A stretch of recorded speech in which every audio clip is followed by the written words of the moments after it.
പാഠം 574. പറഞ്ഞാൽ മനസ്സിലാവാത്തത്. ഹമേ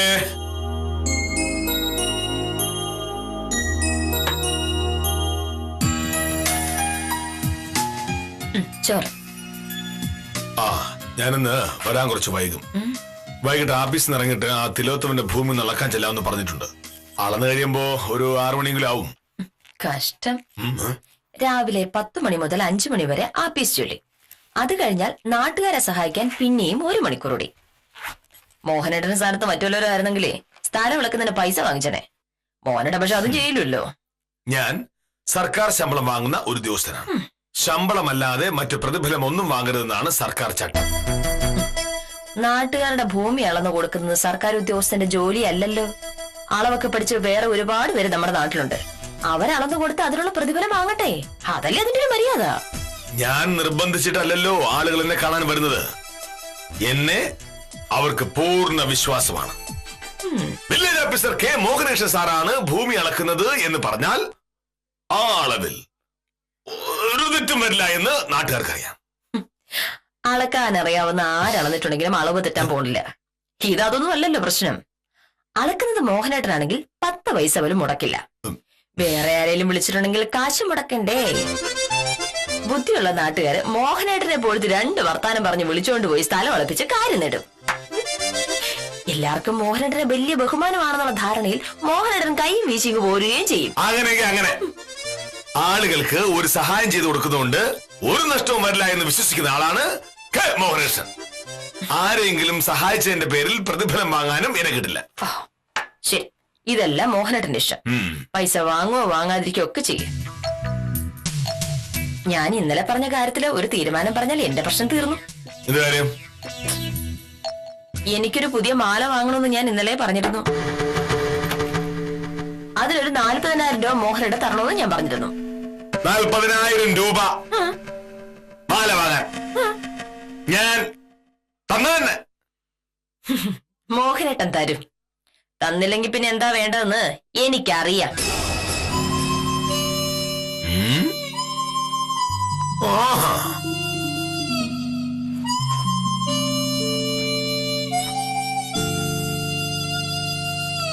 എന്താ പേടിപ്പിക്കാണോ? ഞാനോ? എപ്പോ? മാല വാങ്ങാൻ പൈസ തന്നില്ല എങ്കിൽ എന്താ വേണ്ടെന്ന് എനിക്കറിയാം എന്നീ പറഞ്ഞല്ലോ. അത് ഭീഷണിയല്ലേ? അതെങ്ങനെയാണ് മോഹനേട്ടൻ ഭീഷണിയാവുന്നത്? മാല വാങ്ങാൻ പൈസ തരില്ല എന്ന് മോഹനേട്ടൻ പറഞ്ഞു. മാല വാങ്ങാൻ പൈസ തന്നില്ലെങ്കിൽ എന്താ വേണ്ടതെന്ന് എനിക്കറിയാമെന്ന് ഞാനും പറഞ്ഞു. ഇതിലെവിടെയാണ് ഭീഷണി? മാല വാങ്ങാൻ പൈസ തന്നില്ലെങ്കിൽ നീ എന്ത് ചെയ്യും? അത് നമുക്ക് നോക്കാലോ. ഭാമേ, നിനക്ക് ഇതുപോലത്തെ 2ഓ 3ഓ മാലയുണ്ട്, വളയുണ്ട്, കമ്മലുണ്ട്. പിന്നെന്തിനാ പുതിയൊരു മാല? മനുഷ്യന് ഒരു ഉപയോഗവുമില്ലാത്ത ഈ ലോകം വാങ്ങിക്കളയാൻ എന്റെ കയ്യിൽ കാശില്ല. ഈ മാല വാങ്ങിയത് 4 വർഷം മുന്നെയാണ്. എന്റെ കൂടെ ജോലി ചെയ്യുന്നവരൊക്കെ വർഷത്തിൽ ഒരിക്കലെങ്കിലും പുതിയൊരു മാലയോ വളയോ എല്ലാം വാങ്ങാറുണ്ട്. മനുഷ്യൻ ജോലി ചെയ്യുന്നതേ അതിനോട് വേണ്ടിയാ. അല്ല, അനാവശ്യമായി സ്വർണവും അതുപോലുള്ള ആഡംബര വസ്തുക്കളും വാങ്ങുന്നത് ധൂർത്താണ്. മോഹനേട്ടന്റെ കണക്കിൽ ആഡംബര വസ്തു അല്ലാത്തത് അരിയും പച്ചക്കറി മാത്രമല്ലേ ഉള്ളൂ. പക്ഷെ ഒരു സമൂഹത്തിൽ ജീവിക്കുമ്പോ എനിക്ക് എന്റെ അന്തസ് നോക്കിയേ പറ്റൂ. സ്വർണമിട്ടാൽ അന്തസ് കൂടുമെന്ന് നിന്നോട് ആരാണ് പറഞ്ഞത്? ഒരാളുടെ അന്തസ് അയാളുടെ ബുദ്ധിയിലും കഴിവിലും പെരുമാറ്റത്തിലും സത്യസന്ധതയിലുമാണ്. അല്ലാതെ അയാൾ ധരിക്കുന്ന ആഭരണങ്ങളിലോ അയാൾ സഞ്ചരിക്കുന്ന കാറിലോ അയാൾ താമസിക്കുന്ന വീടിന്റെ മോടിയിലോ അല്ല. ഇതെല്ലാം മോഹനേട്ടന്റെ വിശ്വാസമല്ലേ മോഹനേട്ടാ? മോഹനേട്ടൻ വിശ്വാസം അനുസരിച്ച് ജീവിച്ചോളൂ.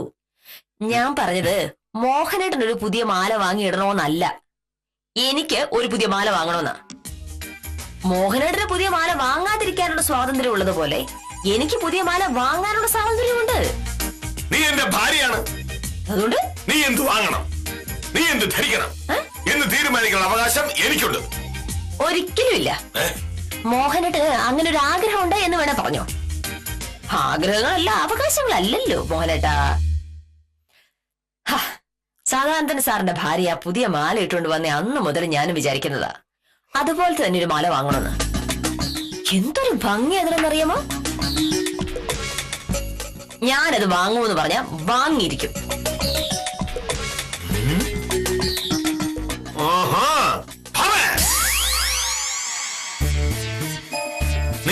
ആവശ്യത്തിന് ഒരു ന്യായവുമില്ലെന്ന് എനിക്ക് ഇപ്പൊ ഉറപ്പായി. സദാനന്ദ വക്കീലിന്റെ ഭാര്യ ഒരു മാല ഇട്ടത് കൊണ്ടാണ് നിനക്ക് ഇപ്പൊ അത് വേണമെന്ന് തോന്നിയത്. അങ്ങനെ എനിക്ക് തോന്നിക്കൂടെ? പറ്റില്ല. കാരണം സദാനന്ദ വക്കീല് ഒരു മാസം ശരാശരി സമ്പാദിക്കുന്നത് 3-4 ലക്ഷം രൂപയാണ്. നിനക്ക് 20,000 22,000 കിട്ടിയാലായി. നിന്നേക്കാൾ 10 ഇരട്ടി വരുമാനമുള്ള ഒരാൾ ഒരു സാധനം വാങ്ങുന്നത് കണ്ട് നിനക്കും അത് വേണം എന്ന് പറഞ്ഞാൽ എന്ത് ന്യായമാണുള്ളത്? അതെ, ന്യായവും നിയമവും പറഞ്ഞ് തർക്കിക്കാൻ ഇത് കോടതിയല്ല. എനിക്ക് ആ മാല വാങ്ങണമെന്ന് തോന്നിപ്പോയി. അത് വാങ്ങാനുള്ള വരുമാനവും എനിക്കുണ്ട്. പക്ഷെ ഞാൻ സമ്പാദിക്കുന്ന പൈസ മോഹനേട്ടനെ ഏൽപ്പിക്കുന്നതുകൊണ്ട് എനിക്കൊരാവശ്യം വരുമ്പോ മോഹനേട്ടൻ മുന്നിൽ ഇങ്ങനെ കൈ നീട്ടിരിക്കേണ്ടി വരുന്നു. ആമേ, നിന്നെ പോലുള്ള ആളുകളുടെ കുഴപ്പം ഇതാണ്. നിങ്ങൾ എപ്പോഴും മുകളിലേക്ക് മാത്രമേ നോക്കൂ, താഴേക്ക് നോക്കില്ല. നിന്നേക്കാൾ വരുമാനവും സാമ്പത്തിക ശേഷിയുമുള്ള സദാനന്ദ വക്കീലിന്റെ ഭാര്യ വില കൂടി ഒരു മാല വാങ്ങിയത് കണ്ടപ്പോ അയ്യോ നിനക്കത് വേണം. അതേസമയം നമ്മുടെ നാട്ടിലെ പാവപ്പെട്ട സ്ത്രീകൾ സ്വർണം പോയിട്ട് ആവശ്യത്തിനുള്ള വസ്ത്രം പോലും വാങ്ങാൻ കഴിവില്ലാതെ ജീവിക്കുന്നത് നീ കാണുന്നില്ലേ? എനിക്ക് മനസ്സിലായില്ല. ഭാമേ, മുകളിലേക്ക് നോക്കുന്നതിന്റെ കുഴപ്പം അതാണ്. അവർക്കുള്ള സമ്പത്ത് കണ്ട് നമ്മൾ അസൂയപ്പെടും. അതേസമയം താഴേക്ക് നോക്കിയാലോ ആളുകളുടെ ദാരിദ്ര്യവും കഷ്ടപ്പാടും കാണുമ്പോൾ മനസ്സിലാവും നമ്മൾ എത്ര ഭാഗ്യവാന്മാരാണ് എന്ന്. നമുക്ക് ചുറ്റുമുള്ളവർക്ക് ഒന്നുമില്ല, വീടില്ല, വസ്ത്രമില്ല, ഭക്ഷണമില്ല, ആരോഗ്യമില്ല. അവരെയൊക്കെ വെച്ച് നോക്കുമ്പോ നമ്മൾ ഭാഗ്യം ചെയ്തവരല്ലേ ഭാമേ? ഇങ്ങനെയാണ് ഒരു കാര്യത്തെ വിലയിരുത്തേണ്ടത്. ഇല്ലാത്ത സൗഭാഗ്യത്തെ ഓർത്ത് അസൂയപ്പെടുകയല്ല വേണ്ടത്, ഉള്ള സൗഭാഗ്യങ്ങളിൽ സന്തോഷിക്കുകയാണ് വേണ്ടത്. മോഹനേട്ടന്റെ കാര്യം നടക്കുക ഇതുപോലത്തെ പലതരം സിദ്ധാന്തങ്ങൾ മോഹനേട്ടൻ കൊണ്ടുവരുമെന്ന് എനിക്ക് നന്നായിട്ട് അറിയാം. പക്ഷേ ഇവിടെ അതൊന്നും വിൽക്കൂല. എനിക്ക് ഞാൻ പറഞ്ഞ മാല കിട്ടിയേ പറ്റൂ. നിനക്ക് ആവശ്യമുള്ള സ്വർണം ഞാൻ വാങ്ങി തന്നിട്ടുണ്ട്. ഇനി ഒന്നും പ്രതീക്ഷിക്കണ്ട. അയ്യടാ, വാങ്ങി തന്നതിന്റെ വിശേഷം ഒന്നും കൂടുതൽ പറയല്ലേ. ഈ മാലയെ എനിക്ക് എന്റെ അച്ഛൻ വാങ്ങി തന്നതാ. ആ, പിന്നെയുള്ളത് ഈ 2 മോതിരം. ഇതല്ലേ മോഹനേട്ടൻ വാങ്ങി തന്നത്. ഇത് സാർ തന്നെ അങ്ങ് വച്ചു. പക്ഷേ പുതിയ മാല വാങ്ങുന്ന ഭാമ പറഞ്ഞിട്ടുണ്ടെങ്കിൽ അത് പറഞ്ഞതാണ്. കടം വാങ്ങിയിട്ടായാലും ഞാനത് വാങ്ങിയിരിക്കും. വാശിയില് വില്ലേജ് ഓഫീസർ മാത്രമല്ല, വക്കീലും മോശമല്ല. അല്ല പിന്നെ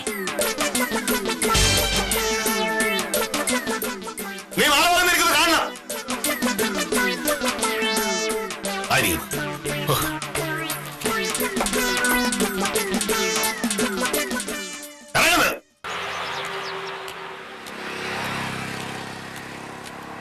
നമസ്കാരം സാർ. സാർ രാവിലെ ആഫീസിലേക്കായിരിക്കും. അല്ല, ഞാനൊരു സിനിമ കാണാൻ പോവുക. ഈ സമയത്തോ? ഈ സമയത്ത് സിനിമ കാണാൻ പാടില്ല എന്ന് ഇന്ത്യൻ ഭരണഘടനയിൽ എഴുതി വെച്ചിട്ടുണ്ടോ? ഈ സമയത്ത് എവിടെയാ സാർ സിനിമ? അതുപോലും അറിയാതാണോ വില്ലേജ് ഓഫീസർ എന്ന് പറഞ്ഞ് നടക്കുന്നത്?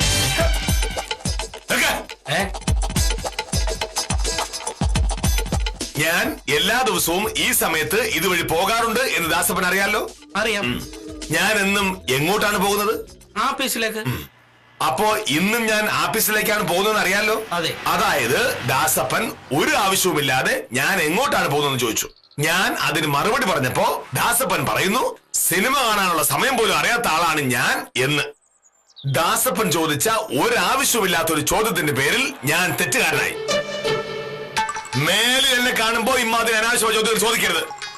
ആ, പിന്നെ ഒരു വില്ലേജ് ഓഫീസറുടെ ജോലി നാട്ടിലെ തിയേറ്ററുകളിലൊക്കെ എപ്പോഴാണ് സിനിമ കാണിക്കുന്നത് എന്ന് അന്വേഷിക്കാനല്ല.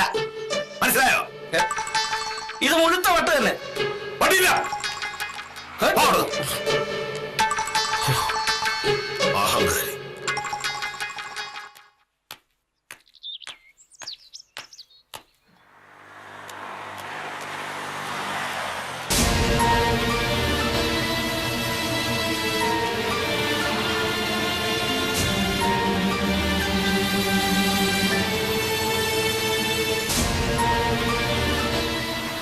എന്താ നോക്കുന്നത്? റോഡ് ക്രോസ് ചെയ്യാനായിരുന്നു. വണ്ടി ഒന്നും വരുന്നില്ലല്ലോ ചേട്ടാ. വണ്ടി വന്നാലും പേടിക്കണ്ട, ഞാൻ സഹായിക്കാം. കാഴ്ചയില്ലാത്തവന്റെ കഷ്ടപ്പാട് പറഞ്ഞാ കാഴ്ചയുള്ളവർക്ക് മനസ്സിലാവത്തില്ല. ചേട്ടന് മനസ്സിലായല്ലോ, ഭാഗ്യം. എന്നെ ചേട്ടനെന്ന് വിളിക്കണ്ട, അതിനുള്ള പ്രായമൊന്നുമില്ല. വരൂ. പോയിട്ട് ധൃതിയൊന്നുമില്ലല്ലോ? എന്താ ഒരു 10 മിനിറ്റ് എനിക്ക് വേണ്ടി ചെലവാക്കാനാകുമോ? എന്താ കാര്യം? കാര്യമുണ്ട്. പറഞ്ഞാ മനസ്സിലാകാത്ത ചിലർക്ക് കാര്യങ്ങൾ നേരിട്ട് കണ്ടാലേ മനസ്സിലാകൂ. ഭാമേ, സാർ പോയില്ലേ? എന്താ പറ്റി? പതിവില്ലാത്തൊരു വരവാണല്ലോ.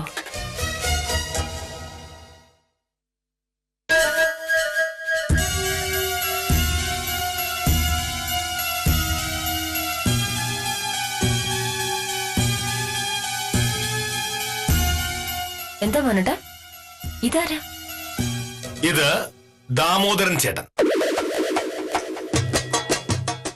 ദാമോദരൻ ചേട്ടാ, ഇത് എന്റെ വീടാണ്.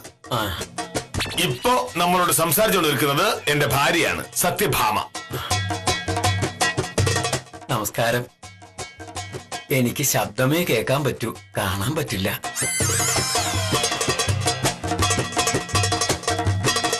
ഞാൻ റോഡിലൂടെ പോകുമ്പോ ഈ ദാമോദരൻ ചേട്ടൻ റോഡ് മുറിച്ചു കടക്കാൻ ശ്രമിക്കുകയായിരുന്നു. കാഴ്ചയില്ലാത്തതുകൊണ്ട് ആരുടെയെങ്കിലും സഹായം വേണമല്ലോ. ഞാൻ ഈ ദാമോദരൻ ചേട്ടനെ ഒന്ന് സഹായിക്കാൻ ചെന്നപ്പോ ചേട്ടൻ ഒരു വാചകം പറഞ്ഞു. കാഴ്ചയുള്ളവർക്ക് കാഴ്ചയില്ലാത്തവരുടെ പ്രയാസം മനസ്സിലാകില്ല എന്ന്. ശരിയല്ലേ ദാമോദരൻ ചേട്ടാ? ഞാൻ പറഞ്ഞത് വാസ്തവാ. ഞാൻ അപ്പ കരുതി ഈ ചേട്ടനെ പോലുള്ളവരുടെ ദയനീയാവസ്ഥയെ പറ്റി നിന്നെ പോലുള്ളവർ മനസ്സിലാക്കുന്നത് വളരെ നല്ലതായിരിക്കുമെന്ന്. കാഴ്ച ശക്തി ഇല്ലാഞ്ഞിട്ട് പോലും ആരോടും ഒരു പരാതിയുമില്ലാതെ എത്ര സന്തോഷമായി ജീവിക്കുകയാണ് ഈ ദാമോദരൻ ചേട്ടൻ. മോഹനേട്ടൻ നിങ്ങൾ വന്നേ. ഞാൻ പറയട്ടെ, ഈ ദാമോദരൻ ചേട്ടൻ മോഹനേട്ടൻ നിങ്ങൾ വാ വാ. ഞാനിപ്പോ വരാം. ആ,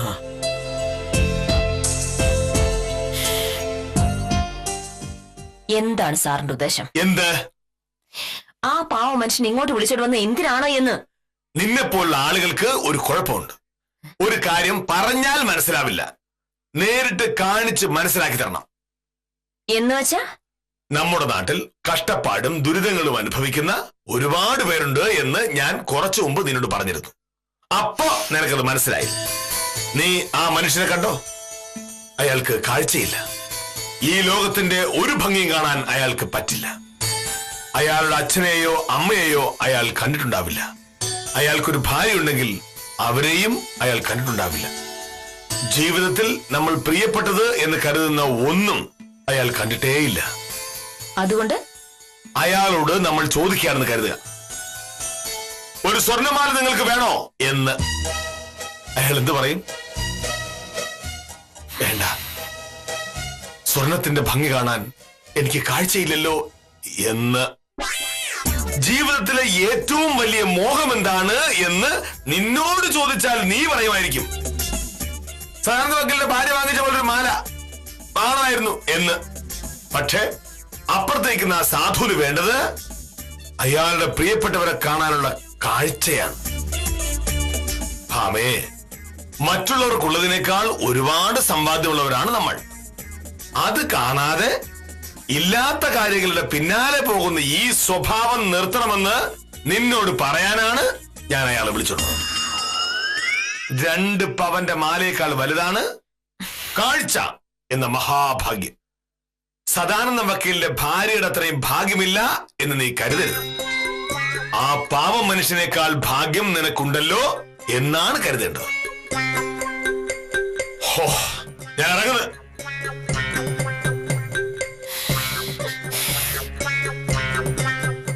ദാമോദരൻ ചേട്ടാ, ആദ്യമായിട്ട് വീട്ടിലേക്ക് വന്നിട്ട് ഒരു ചായ പോലും തരാൻ പറ്റിയില്ല.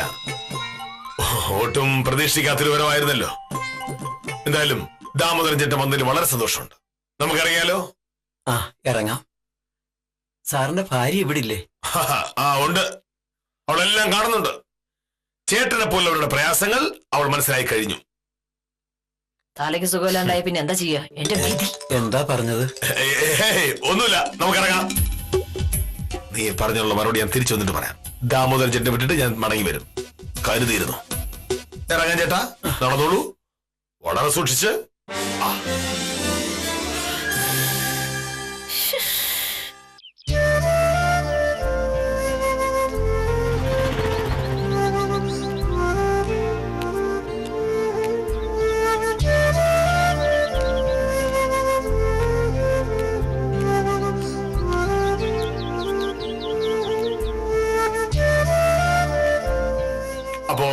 എന്റെ വീട് വരെ വന്നതിൽ വളരെ സന്തോഷം.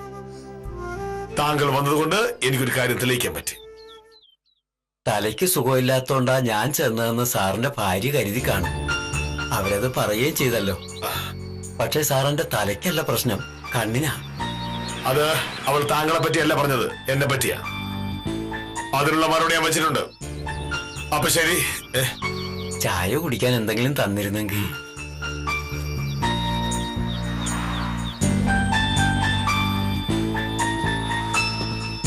ദാ, 10 രൂപയുണ്ട്, ചായ കുടിച്ചോളൂ.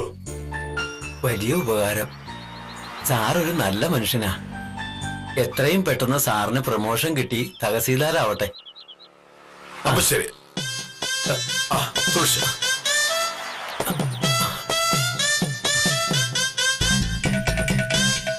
ബാക്കി അവളോട്.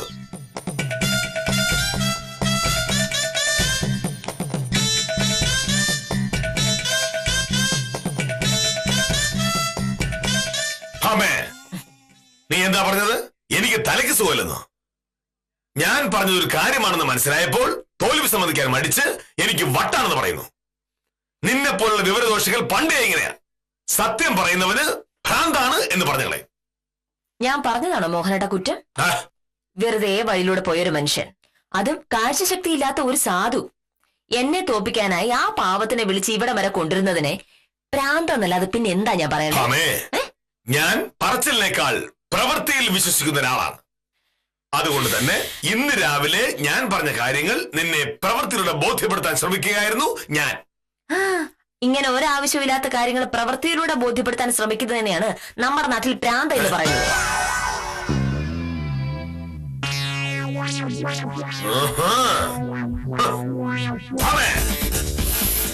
എന്താണ്? ഒരു കാര്യം പറയുമ്പോൾ അതിന് യുക്തിപരമായ മറുപടി പറയുന്നതിന് പകരം ഓടി രക്ഷപ്പെടുകയാണ്. സദാനന്ദ സാറിന്റെ ഭാര്യ ഒരു മാല വാങ്ങിയതിന്റെ പേരിലാണല്ലോ നീ രാവിലെ ധിക്കാരം പറഞ്ഞു തുടങ്ങിയത്. മറ്റുള്ളവർക്കുള്ള ഒരു കാര്യം കണ്ട് അത് നിനക്കും വേണം എന്ന് വാദിക്കുക. കുറച്ചു മുമ്പ് ഇവിടുന്ന് പോയ ആ മനുഷ്യനെ കണ്ടപ്പോ നിനക്ക് എന്ത് തോന്നി? അയാളുടേത് പോലൊരു കൂളിംഗ് ഗ്ലാസ് ഉണ്ടെന്ന് നിനക്ക് തോന്നിയോ? ഇവിടെ നിന്ന് വെറുതെ തർക്കിക്കാൻ എനിക്ക് വേഗം ആഫീസിൽ പോകാൻ നോക്കിയേ. ഇപ്പൊ തന്നെ വൈകി. അത് ഞാൻ നോക്കണം. സദാനന്ദ സാറിന്റെ ഭാര്യയ്ക്ക് വിദ്യാഭ്യാസമില്ല, ഒരു ജോലിയില്ല. അതൊരു കുറവായി നീ കാണുന്നില്ല. അവർക്ക് പുതിയ മാലയുണ്ട്. നിനക്കറിയാ നോട്ടം. അന്ധനായ ആ മനുഷ്യൻ എത്ര സന്തോഷത്തിലാണ് ജീവിക്കുന്നത്. എന്തുകൊണ്ടാണ്? അയാൾക്ക് നിന്നെ പോലെ ആർത്തിയില്ല. ഉള്ളത് കൊണ്ട് തൃപ്തിപ്പെട്ട് ജീവിക്കുകയാണ് അയാൾ. ഭമേ, നമ്മുടെ നാട്ടിൽ ഒരു തരി സ്വർണം പോലും സ്വന്തമായിട്ടില്ലാത്ത എത്രയോ സ്ത്രീകളുണ്ട്. അവരെ പറ്റി ഓർക്കാതെയാണ് നീ സംസാരിക്കുന്നത്. നിനക്ക് ഈ മാലയുണ്ട്, കമ്മലുണ്ട്, വളകളുണ്ട്, മോതിരങ്ങളുണ്ട്. ഇവിടെ വെച്ചിരുന്നല്ലോ. ഇവിടെ വെച്ച മോതിരം എന്തേ? അതൊന്നും തിരിച്ചെടുത്തായിരിക്കും. ഒരു എറിയുന്നുണ്ടപ്പോ ഞാൻ കരുതി നീ അതൊക്കെ ഉപേക്ഷിച്ചാണോന്ന്. ഞാൻ ഉപേക്ഷിച്ചതാണല്ലോ. മോതിരം ഞാൻ എടുത്തിട്ടില്ല.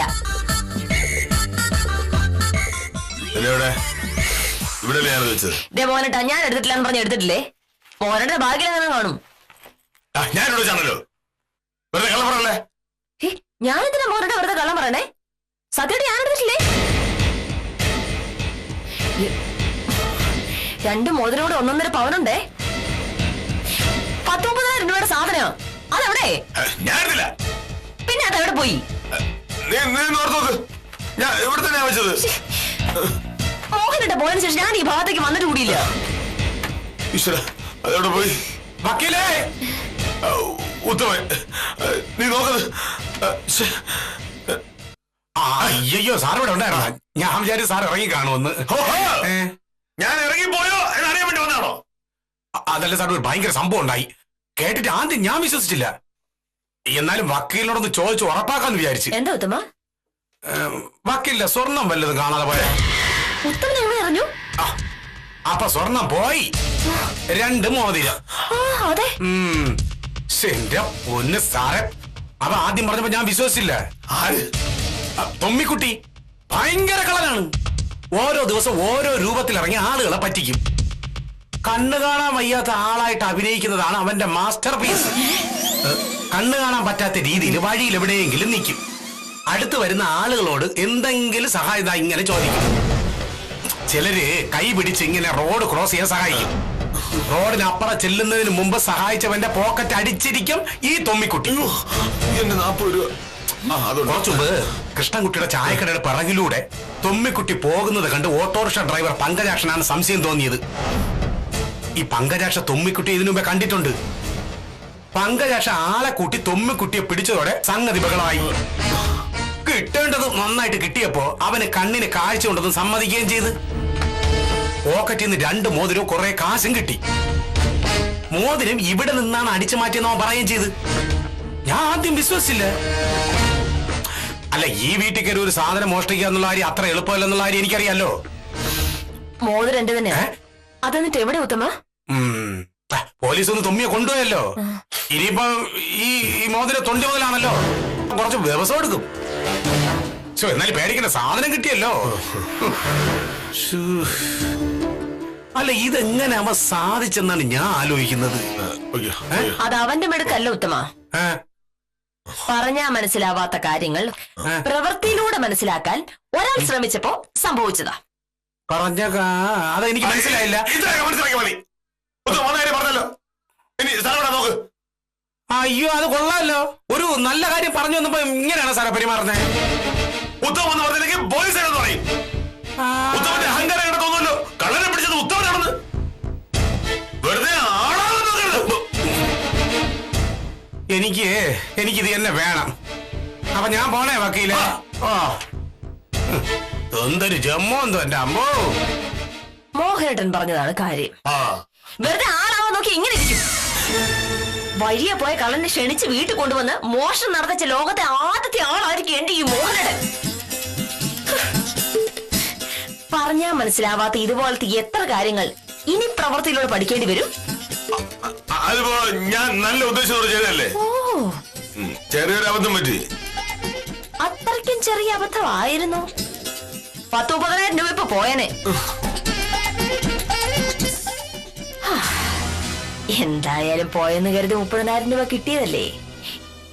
എന്റെ മാല മോനോട്ട് വാങ്ങിത്തരുമെന്ന് എനിക്കറിയാലോ. വാങ്ങിത്തരാതെ എവിടെ പോന. പറഞ്ഞാൽ മനസ്സിലാവാത്ത കാര്യങ്ങൾ പ്രവൃത്തിയിലൂടെ മനസ്സിലാക്കി കൊടുക്കുന്ന അങ്ങേയറ്റം ഉദാത്തമായൊരു മാതൃക സൃഷ്ടിക്കാനായിരുന്നു വില്ലേജ് ഓഫീസറുടെ പരിപാടി. പക്ഷേ കാലം വല്ലാത്തതാണ്. ആരെയും വിശ്വസിക്കാൻ പറ്റില്ല എന്ന് മഹാൻ മനസ്സിലാക്കിയപ്പോഴേക്കും വൈകിപ്പോയി. സാരമില്ല, കാര്യങ്ങൾ സത്യഭാമ വിചാരിച്ചിടത്ത് എത്തിയതിന്റെ സന്തോഷത്തിൽ ഇന്നത്തേക്ക് വിടാം.